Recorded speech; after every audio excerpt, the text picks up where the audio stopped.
Comenzamos una nueva edición de Café Financiero con toda la información necesaria para manejar mejor nuestro dinero. Hoy vamos a brindar información para todos aquellos que en esta época de incertidumbre económica y de preocupación por el tema de la inseguridad colocan su dinero u objetos de valor en cajas de seguridad.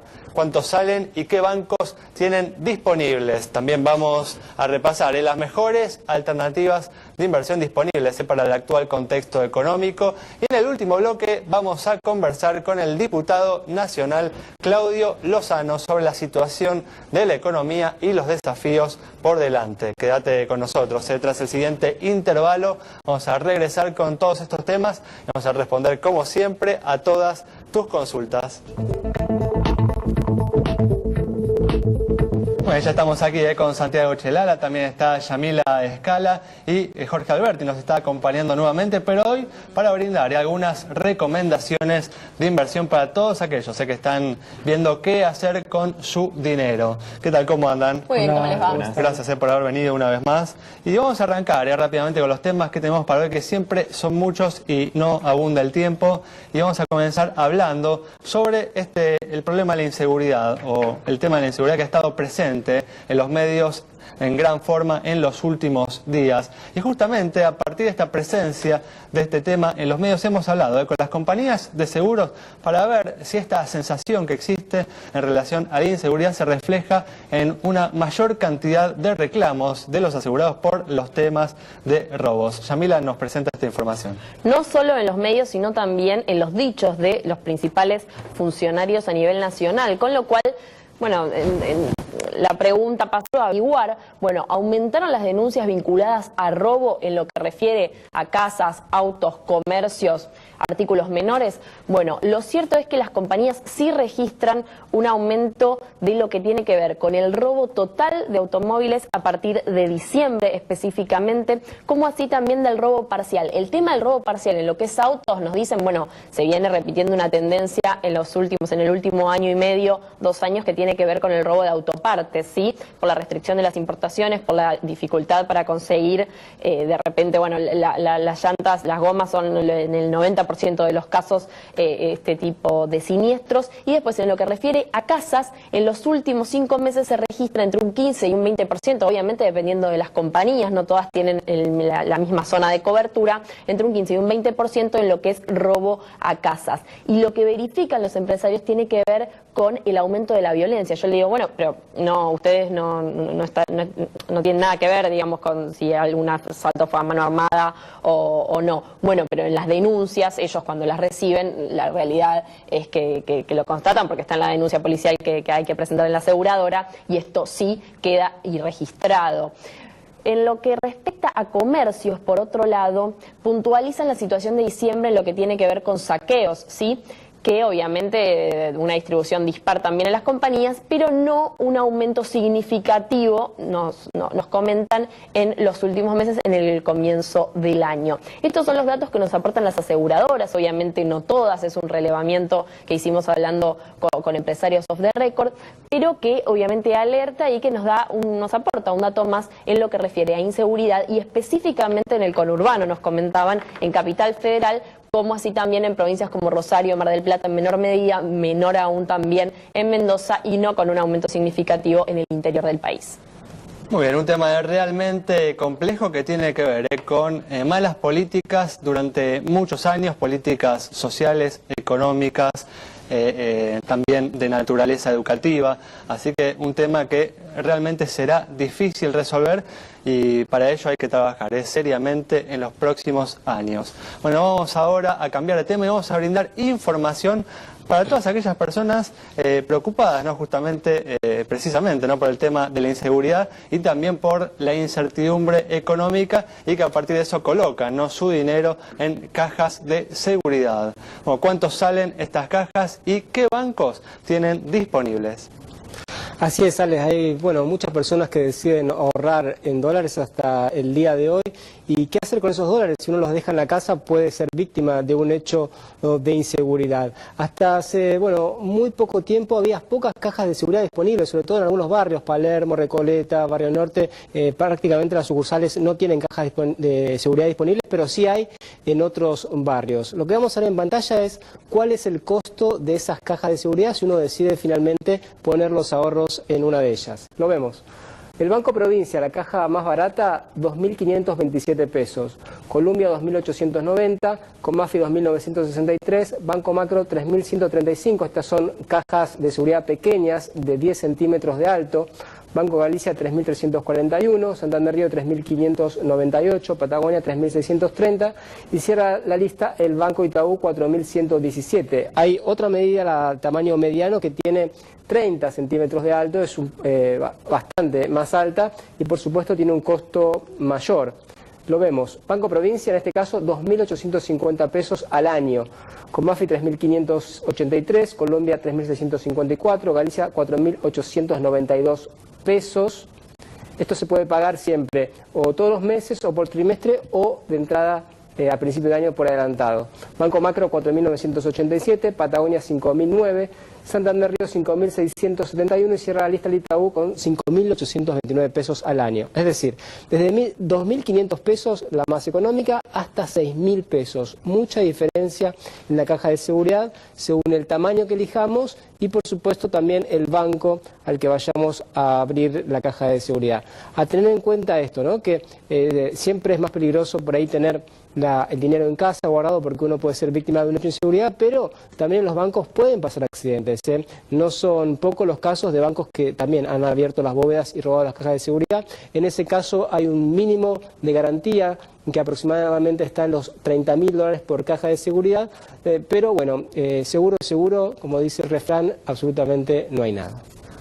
Muy bien, y si quieren justamente saber cuáles de estos bancos que hemos presentado en pantalla tienen disponibilidad de cajas y en qué sucursales, comuníquense con nosotros, lo pueden hacer también a través de nuestro Facebook para pedirnos esa información. Bueno, muy bien, vamos a comenzar ahora con las recomendaciones de inversión para aquellas personas que están viendo qué hacer con su dinero en este momento, que no es sencillo realmente de tomar una decisión en torno a qué instrumento elegir para colocar nuestros ahorros. Jorge.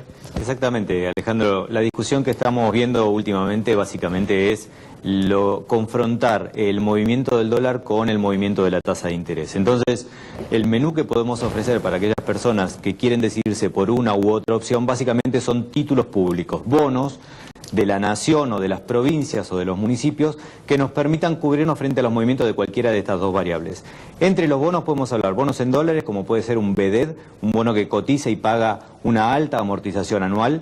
Los bonos que ajustan por el dólar oficial, por ejemplo, Córdoba y Ciudad de Buenos Aires emiten bonos denominados dólar link, por lo tanto pagan en función de la variación del dólar oficial que informa el gobierno mes tras mes. Y finalmente tenemos bonos que ajustan por inflación, por ejemplo el NF18, que es un título que paga la variación que informa el INDEC de inflación año tras año, más un leve plus que pueden ser 3 o 4 puntos de más sobre la tasa de interés. ¿Y estas opciones, Jorge, te parecen recomendables para aquellas personas que están familiarizadas con instrumentos como el plazo fijo? Mira, depende mucho de la tasa. Si hablamos hoy de un plazo fijo que está en la zona del 23-24%, podemos encontrar que los bonos pagan, por ejemplo, un bono con inflación, te puede pagar un 30 o más. Es decir, se está esperando un 35 de inflación para este año, ¿no? Tal cual. Suponiendo que la inflación aún sea menor, estamos hablando de inflación más 3 puntos, con un 28 o 29 de inflación está superando el 30, con lo cual frente a un plazo fijo son 7 o 8 puntos más y es un instrumento que prácticamente no tiene riesgo.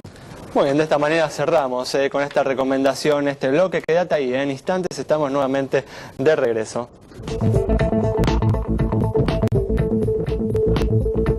Bueno, Bueno, ya estamos aquí con la presencia de Andrés Sirigliano para responder a todas las consultas en este espacio que como siempre dedicamos a todos ustedes, a todas las consultas relacionadas con el cuidado de nuestro bolsillo. ¿Qué tal, Andrés? ¿Cómo andás? ¿Qué tal, Alejandro? ¿Cómo gracias estás? por venir, instante estoy con vos. Pero Gracias, antes, como siempre, vamos a responder consultas relacionadas con la situación de los bancos y tenemos, por ejemplo, la pregunta de Lucas sobre el estado del Banco del Chubut. El agente financiero, por supuesto, de la provincia patagónica, vemos sus números en pantallas. El Banco de Chubut tiene un patrimonio de 738 millones de pesos, depósitos de 4.295 millones y acumula resultados positivos en el último ejercicio de 92 millones de pesos. Buenos indicadores de solvencia y también de liquidez, cara sonriente para el Banco del Chubut. Bueno, comenzamos a responder las consultas que nos han enviado. Tenemos, por ejemplo, la consulta de Martina. Andrés, que nos cuenta que tenía un seguro para el hogar desde hace 7 años, pagando puntualmente todos los meses. A principios de este año le tuvieron que reponer una notebook y hace 2 meses tuvieron que arreglarle un televisor. Nos dice que la semana pasada le llegó una carta, documento informándole la rescisión del contrato, haciendo uso del artículo 18 de la ley 17.418. Quiere saber si esto es normal y si hay algo que pueda hacer. Martina, la ley 17.418 es la que regula la contratación de las pólizas de seguros. El artículo 18 al que usted se refiere es el que determina que la responsabilidad del asegurador comienza a las 12 horas del inicio de vigencia, del primer día de inicio de vigencia, y termina el último día a las 12 horas del plazo establecido en la cobertura de póliza. No obstante, el plazo estipulado, cualquiera de las partes, ya sea Martina como aseguradora o la compañía, tienen el derecho y lo pueden ejercer a rescindir el contrato, y a partir de esa rescisión de contrato, la única salvedad es que si lo hace la compañía de seguros, no hay que especificar ninguna causa ni motivo, tiene que comunicarle con un preaviso no menor de 15 días, por ejemplo a Martina, en este caso, debe cubrir durante esos 15 días, mantener la cobertura y luego devolver la prima proporcional por el plazo no corrido. En este caso, por lo visto, la compañía ejerció ese derecho y lo único que le queda a Martina es buscar otra compañía de seguros. ¿Y es normal que se haga esto? ¿Normal que una compañía rescinda el contrato además por motivos que parecen menores, no? En realidad no es habitual, pero está dentro del derecho de contrato de seguros. Muy bien, bueno, vamos a responder a otra consulta que tenemos. Andrés, por ejemplo, Sergio, nos dice que su hijo manejaba su moto y chocó un auto. Por suerte, nos especifica, no se hizo daño, pero el coche al que chocó quedó averiado. En su compañía de seguros le dijeron que no le cubren el evento porque quien manejaba no era el tomador del seguro, que es él, sino su hijo, ¿no? Nos pregunta si esto es así y además agrega, ¿no? ¿Los seguros para autos no es distinto esto? Estimado Sergio, por lo que usted refiere, su compañía de seguros le está rechazando la posibilidad al tercero damnificado a reclamar por los daños producidos en el choque. En este caso, como si no responde su compañía de seguros, el próximo paso del tercero va a ser reclamarlo usted. Por lo tanto, yo le sugiero que pida por escrito a su compañía de seguros, lo habitual es a través de una carta documento, que le explique cuál es el motivo de la exclusión para poder verificarlo con la póliza contratada. A mí me llama la atención, habitualmente para los distintos planes y coberturas que... Por eso, no es ese un motivo de exclusión, ¿no? En realidad, los planes que se ofrecen tanto para motos como para otros vehículos no excluyen, sino que limitan, no excluyen la posibilidad de que otro maneje el vehículo al momento del siniestro. Lo limitan únicamente a que esté autorizado por el tomador de seguro y que aparte al momento del siniestro tenga registro de conducir, digamos, en vigencia. Solamente eso. O sea que en principio no habría motivo válido para que la compañía rechace este siniestro. A mí me llama la atención porque en general los planes que se ofrecen no excluyen esta posibilidad. Muy bien. ¿Puedo agregar algo más, Alejandro? Sí. Sería importante para este tipo de casos que al momento de contratar el seguro es bueno el asesoramiento de un profesional. Yo creo que para este tipo de cosas a veces se evita, digamos, incurrir en este tipo de problemas. Muy bien, bueno, vamos a cerrar este bloque ahora respondiendo sobre la situación de una compañía de seguros. Para Juliana, que nos consultó sobre la situación de Federación Patronal. Esta compañía presenta 9.210 millones de pesos como activo, pasivo 8.247 millones, patrimonio 962 millones, resultado positivo 158 millones de pesos, primas 2.978 millones e informa 16.818 juicios. Con indicadores que se condicen con los del promedio del mercado, es que le otorgamos la luz verde de nuestro semáforo. Bueno, cerramos este bloque. Ya está acá en el estudio el diputado nacional Claudio Lozano para conversar con nosotros en el próximo bloque. Bueno, ya está con nosotros el diputado nacional Claudio Lozano, es diputado nacional por Unidad Popular, para analizar la situación de la economía argentina. ¿Qué tal, Claudio? ¿Cómo andás? ¿Qué tal? ¿Cómo les va? Gracias por venir. No, faltaba más. Contame, ¿qué evaluación haces, ¿no?, de la situación actual de la economía, ¿no?, tras un conjunto de medidas que viene tomando el gobierno que han cambiado, ¿no?, la naturaleza de su gestión a partir del cambio de gabinete, ¿no?, de finales del año pasado? Sí, yo creo que hemos ingresado en una fase diferente, preocupante desde nuestro punto de vista político, que está asignada por un momento particular, que es la escasez de divisas de la economía argentina. Para decirlo en números muy concretos, nosotros tenemos vencimientos de deuda pública que, sumados 2014-2015, están en el orden de los 22.000 millones de dólares, entre amortizaciones e intereses. Y si uno descuenta todo lo que no son reservas netas, las reservas netas disponibles del Banco Central hoy están por debajo de esa cifra, en un contexto donde todavía la cuenta de balance de divisas está dando neutra o negativa. Por lo tanto, en ese contexto es donde aparece un conjunto de definiciones que implican, yo diría, un corrimiento hacia la ortodoxia muy claro por parte del gobierno, que implica primero devaluación, 60% en un año, pero 23% en el mes de enero, suba de precios que se adelantan respecto a los niveles de salario y de jubilaciones, al mismo tiempo una situación de fuerte contracción monetaria que prácticamente duplica las tasas de interés respecto a lo que teníamos, y todas estas cuestiones, modificación en la situación tarifaria, y todo esto tiene un efecto concreto, que es una tendencia al estancamiento y caída de la actividad económica en la Argentina, con un objetivo concreto, que es: si hay menos actividad, hay menos demanda de importados. De hecho, las importaciones están bastante planchadas, por lo tanto me van a quedar más dólares disponibles,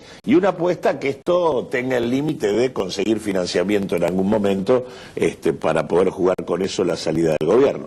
La preocupación es que esto se hace en un contexto social, que creo que en algún momento lo hemos conversado aquí, desde nuestro punto de vista, que está atado con alambre en la Argentina. La verdad que en un contexto social complejo, una política que derrumba actividad económica y deteriora ingresos es indudablemente una política complicada. No tengo la menor duda que estás en desacuerdo con esta política. De todas formas, ¿crees que el gobierno va a lograr por lo menos su objetivo de estabilizar la economía? Si por estabilización entendés el tema de contener la inflación. Contener la inflación, contener, yo diría que digamos, no, yo creo que el aumento del tipo de cambio, ¿no?, el aumento del dólar. Tengo la sensación de que el gobierno lo que está logrando es alguna posibilidad de gestión en un contexto que va a seguir siendo inestable. Yo creo que de acá al 2015 hay una situación de inestabilidad casi, yo diría, garantizada, donde vamos a tener seguramente algunas otras modificaciones cambiarias y mucha dificultad para que la tasa de inflación esté debajo de los niveles del 30-35% en los que la tenemos. Me parece que ese es el cuadro en el que estamos, a no ser que haya cambios en la estrategia política económica, pero francamente yo no percibo un escenario donde haya una situación estable. Esto no va a ocurrir. Ahora, Claudio, hablaste de un problema muy claro, que es la escasez de divisas que tiene la economía argentina, y calificaste la respuesta del gobierno como de ortodoxa, por estas cosas que estabas mencionando. La pregunta que te quiero hacer es: ¿había otra salida? ¿Se puede hacer un plan, digamos, antiinflacionario para frenar un poco lo que fue la corrida cambiaria de principios de año que no sea ortodoxa? Sí, en realidad, por lo menos, si uno, depende de la concepción que uno tenga, ¿no? Pero la verdad es que la mirada que nosotros tenemos es que en un país que tiene un 30-35% de la población en situación de pobreza, nunca el problema de la inflación es un problema de demanda. Puede haber un problema de composición de demanda, algún sector que se escapó un poco más de lo necesario, pero no tiene que ver con que hay una demanda exagerada. Y por lo tanto el problema es un problema de oferta, es un problema de insuficiencia en materia de inversión y por lo tanto eso es lo que hay que discutir. Hay que discutir el tema de la inversión y el relanzamiento de la actividad productiva, no ir a una estrategia de bajar demanda y con esto contener inflación. El gobierno dijo durante mucho tiempo que no iba a hacer esto, ahora está haciendo esto. Es que no lo ha logrado, ¿no? Seguramente, no ha logrado reactivar la inversión. Y yo creo ¿no? que en gran medida porque, por ejemplo, ahí hay un tema que tiene que ver con el tema de divisas. Nosotros tenemos una economía argentina que tiene un saldo comercial que de acuerdo a los años que tomes debe estar en el orden de los 10.000, 12.000 millones de dólares. Esto es lo que nos queda neto después de varias sangrías que tenemos, que obviamente no alcanza para cubrir todo lo que hay que cubrir. Ahora, si uno toma las 50 empresas más importantes de la Argentina, ellas solas tienen un saldo en divisas positivo que más que triplica el saldo comercial de la Argentina. ¿Qué quiero decir con esto? Que en realidad hay todo un problema allí, que es que las divisas, que son un elemento determinante para el funcionamiento de la economía argentina, si bien el gobierno ha intentado regulaciones por la vía de la demanda, no ha intentado discutir el tema de la oferta. Y esto implica discutir temas que en general no se discuten. Uno, transporte. El transporte por ferrocarril y por industria naval. Implica discutir Junta Nacional de Granos. ¿Dónde van esas divisas de esas empresas tan grandes que decís que triplican? Porque a las reservas no van. No, a las reservas no. Si vos tomás, por ejemplo, agarrá todo el periodo 2003-2013, en la Argentina ingresaron aproximadamente unos 150.000 millones de dólares. De esos 150.000 millones de dólares nosotros pagamos 62.000 millones de dólares de deuda pública. Ese es un tema. Ahora, hay 88.200 millones de dólares de fuga de capitales. Entonces, ¿esto qué quiere decir? Que en la Argentina, que todo revierte algunas concepciones. Para muchos, la Argentina necesita el ingreso de capital extranjero. Nosotros creemos que es bienvenido todo capital que ingrese para hacer lo que tiene que hacer. Pero el principal problema de la Argentina es retener su excedente económico. Si pensemos qué Argentina tendríamos si nosotros hubiéramos invertido, aunque sea la mitad, de esos 88.200 millones de dólares en las actividades que necesitamos. Indudablemente. Bueno, pero te cambio de tema. Justamente la semana pasada se creó un nuevo frente político, ¿no? Una alianza política, ¿no? El Frente Amplio UNEN, que configura un nuevo escenario político, otra vez, y agrega un nuevo elemento al escenario político. ¿Cómo ves justamente la economía argentina a la luz, ¿no? de este delineamiento que viene teniendo el escenario político argentino de cara al 2015? Mira, todas las propuestas políticas tendrán que demostrar ellas lo que están en capacidad de hacer. Digo, el UNEN se presentó en la ciudad de Buenos Aires, y luego de presentarse, hoy en la legislatura el UNEN tiene 6 bloques, ¿no? Entonces, bueno, uno dice, está claro que el UNEN ha sido una buena propuesta electoral. No está claro todavía que es una propuesta política que permita gobernar la Argentina. Eso será una discusión a futuro. Pero a mí me parece que el problema que tenemos hoy en el sistema político argentino, y por eso nosotros tratamos de promover una estrategia distinta que convoque a un debate diferente, es que tenemos un sistema político un tanto hipócrita, yo diría, y bastante contradictorio. En donde, por un lado, ese sistema no se banca pactar políticamente el acuerdo con el ajuste, porque la verdad, los que están de acuerdo con este ajuste no están solo en el gobierno, también hay algunos afuera que están de acuerdo y sin embargo no lo dicen. No hay hay esas fuerzas políticas que están de acuerdo con esto, están en fuerzas distintas y sin embargo, como está la contienda electoral, no se ponen de acuerdo. Y del otro lado tenemos que tampoco este sistema político se banca sentar las bases de un acuerdo político de transformación de la Argentina para un rumbo distinto. Digo, este sistema, así como está, reproduce la inestabilidad, no permite construir un horizonte estratégico y nos deja ubicados en una suerte de impotencia entre un partido justicialista y sus diversas internas que pueden en una década ser los promotores de la reforma neoliberal y en otra de un cambio transformador, y por lo tanto pareciera una adaptación casi oportunista sin horizonte estratégico, y del otro lado algunos que tienen la mochila de la ingobernabilidad. La Argentina tiene que romper este pacto con el pasado y empezar a discutir los grandes temas que son los que hablábamos antes, la oferta de divisas, la fuga de capitales, la deuda pública, la desigualdad, que son los temas que no se discuten. Claudio, muchas gracias por haber estado con nosotros. Nos vamos entonces con el análisis de Claudio Lozano sobre la situación de la economía y cómo el escenario político se va configurando de cara a las próximas elecciones, va planteando desafíos para la economía argentina. Nos reencontramos el próximo domingo a las 19:30 aquí en Metro.